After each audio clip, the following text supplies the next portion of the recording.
லூக்காவின் புத்தகம் 10ஆம் அதிகாரம் 1 முதல் 12 முடிய உள்ள வசனங்களை நாம் இப்பொழுது வாசித்திருக்கிறோம். தேவனை பற்றி என்ன சொல்லப்பட்டிருக்கிறது என்று சொன்னால், கர்த்தர் சீசர்களை நியமிக்கிறார். எத்தனை சீசர்களை ஆண்டவராகிய தேவன் பிதாவை நோக்கி ஜெபம் பண்ண சொல்லுகிறார். அல்லேலூயா சொல்லுங்க.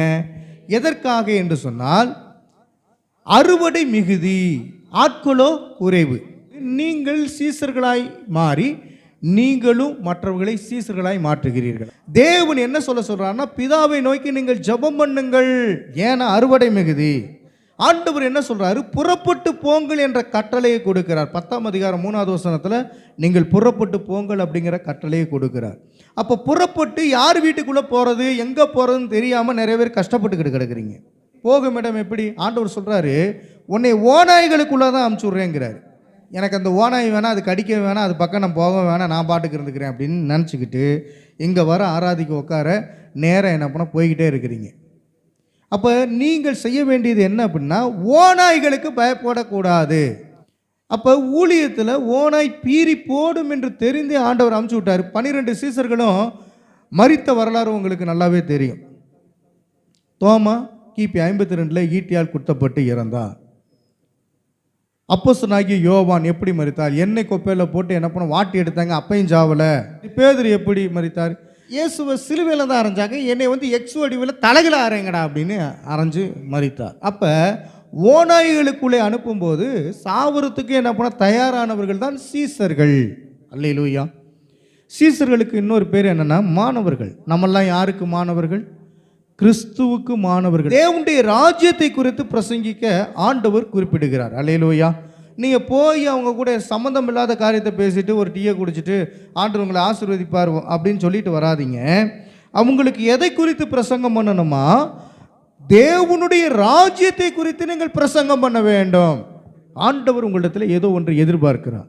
நீங்கள் தேவனால் அழைக்கப்பட்டு வந்திருக்கிறீர்கள். அப்போ நீங்கள் செய்ய வேண்டியதை ஆண்டவர் இங்கே சொல்லித்தரார். என்ன சொல்லித்தரார்னா, தேவனுடைய ராஜ்யத்தை குறித்து நீ பிரசங்கம் பண்ண வேண்டியது உன்னுடைய கடமை.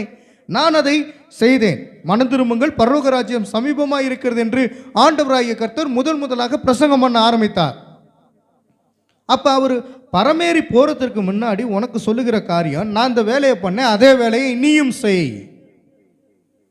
பரலோகத்துக்குரியவைகளை குறித்து பேசு. அப்புறம் பார்க்கும்பொழுது ஆண்டவராகிய கர்த்தர் பிணியாளிகளை சொஸ்தப்படுத்தினார். நீங்களும் பிணியாளிகளை சொஸ்தப்படுத்துங்க. ஒரு வீட்டுக்கு நீங்கள் போறீங்களா, அங்கு ஆண்டவர் உங்களோடு இருக்கிறதுனால ஒரு அற்புதம் நடக்கும். தேவன் எப்படிப்பட்டவர் என்பதை புரிந்து கொள்ள வேண்டும். தேவன் உங்ககிட்ட எதிர்பார்க்கிறது என்ன தெரியுமா?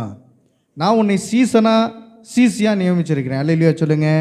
பிதாவை நோக்கி ஜெபம் பண்ணிக்கிட்டே இருக்கிறவங்க அப்படின்னு ஆண்டவர் உங்களுக்கு பொறுப்பை தந்திருக்கிறார். அல்லேலூயா. லூக்கா 10ஆம் அதிகாரத்தில் இப்பொழுது அந்த 3வது வசனத்தை நான் வாசிக்கிறேன், கேளுங்கள். நீங்கள் இப்போது போகலாம், ஆனால் கேளுங்கள், நான் உங்களை அனுப்புகிறேன். நீங்கள் ஓநாய்களுக்கு நடுவில் சிக்கிய ஆடுகளைப் போல் காணப்படுவீர்கள். இது ஒரு டிரான்ஸ்லேஷன். நீங்க யாருக்கிட்ட போய் பேசுறீங்களா, எல்லாரும் ஓநாயா இருக்கீங்க, அந்த ஓநாயை ஆடா மாற்றணும். எனக்கு அழைப்பு இல்லை அப்படின்னு நீங்க சொல்ல முடியாது. ஏன்னா ஆண்டவர் தான் உங்களை அழைச்சிருக்கிறார். ஆண்டவர் தான் உங்களை முன்குறித்திருக்கிறார். ஆண்டவர் தான் உங்களை தேர்ந்தெடுத்திருக்கிறார். அதனால தான் நம்ம காலையில் ஜபத்தில், உபவாச ஜபத்தில், ஆராதனையில், எல்லா ஜபங்களும் தேவ திட்டம் ஒன்று இருப்பதினாலே நீங்கள் வருவீங்க. நிறைய பேர் ஓடிட்டாங்களா? என்னன்னா உங்களுக்கு ஆண்டவரை குறித்த அறிவு இல்லை, பயம் இல்லை, தெளிவில்லை. அவங்க ஓடிட்டாங்க. காரணம், அவர்கள் தேவனாலே அனுமதிக்கப்பட்டவர்கள் அல்ல. அவங்கள எப்படி அப்படின்னா, கற்பாறையிலே விதைக்கப்பட்ட விதைகள், முற்புதரிலே என்னப்போனா முளைக்கப்பட்ட விதைகள். அவங்க எப்படி அப்படின்னா, அவங்க ரோட்டிலே விதைக்கப்பட்ட விதைகள். நீங்களோ எப்படிப்பட்டவனா, நல்ல நிலத்திலே விதைக்கப்பட்ட விதைகள். இந்த விதைகள் எப்பயுமே எப்படி இருக்கும்னா, வளர்ந்து பெருகணும். லூக்கா 10ஆம் அதிகாரத்தில் மனிதனை பற்றி என்ன சொல்லப்பட்டிருக்கு? மனிதனை குறித்து பார்க்கும் பொழுது 1 முதல் 3 வசனங்களில் ஆண்டவரின் கட்டளைக்கு கீழ்ப்படிய வேண்டும். அல்லேலூயா சொல்லுங்க. போனால் போகணும், வானா வரணும். அப்போ ஆண்டவருடைய கட்டளைகளுக்கு கீழ்ப்படியக்கூடியவர்களாக இருக்கணும். 10ஆம் அதிகாரம் 2வது வசனத்தின் பிரகாரம் ஆண்டவர் என்ன சொல்றாருன்னா, ஜெபம் பண்ண சொல்லுகிறார். தேவ மனிதர்கள் ஜெபம் பண்ணக்கூடியவர்களாக இருக்கணும். நீங்கள்லாம் நல்லா ஜெபம் பண்ணுறவங்க தானே? அல்லேலூயா சொல்லுங்க. 3வது, மனிதனை பற்றி பார்க்கும்போது ஊழியத்துக்கு செல்லும்போது பணப்பை, ஜாமான் பை, பாதரட்சைகளை கொண்டு செல்லக்கூடாதுன்னு ஆண்டவர் சொல்லியிருக்கார். தேவைகளை சந்திக்கிறவர் யாரு? கிறிஸ்து. நீங்கள் என்ன நினைக்கிறீங்க? நேரத்தை ஆண்டவருக்கு முன்னாடி ஸ்பெண்ட் பண்ணுறதில், செலவிடுவதில் நஷ்டத்தை ஏற்படுத்துவீர்கள் என்றால் ஆத்தும ஆதாயத்தை நீங்கள் நஷ்டப்படுத்துகிறீர்கள். நான் ஜெபிக்க முடியல, துதிக்க முடியல, ஆராதிக்க முடியல அப்படின்னு சொன்னால் என்னால் ஊழியம் செய்ய முடியாது, என்னால் போய் ஜனங்களை பார்க்க முடியாது, சுவிசேஷம் அறிவிக்க முடியாது, அவங்களோட நேரத்தை செலவிட முடியாது. அப்படி தானே? அப்போ கர்த்தருக்கு முன்பாக உங்களை தாழ்த்தி அர்ப்பணித்து நீங்கள் ஜெபம் பண்ணி நீங்கள் போங்க, உங்களுக்குன்னு எதுவும் எடுத்துகிட்டு போக வேணாம், அங்கே ஆண்டவர் கிரிகளை செய்வார். அல்லேலூயா. இப்போ மனம் திரும்பி இருக்கிற பணம் காசு கிடச்சிருச்சுன்னா, ஆண்டவர் விட்டு விலகி போயிட்டீங்கன்னா, உங்கள் பிள்ளைகளுக்கு என்ன பண்ணால் ஒரு 10 லட்ச ரூபா ஒவ்வொருத்தருக்கும் கொடுக்குறீங்க, என்ன நடக்கும்? உன் பக்கத்திலே இருக்காது. 10 லட்ச ரூபா கொடுத்துட்டீங்கல்ல, பாவத்தில் உழன்று கொண்டு இருக்கும். அப்போ கர்த்தர் என்ன பண்ணுறாரு? நான் என் பிள்ளைக்கு கொடுத்தேன்னா அவன் எப்படி செலவு பண்ணுவான் அப்படிங்கிறத ஆண்டவர் பார்க்குறாரு. அல்லேலூயா.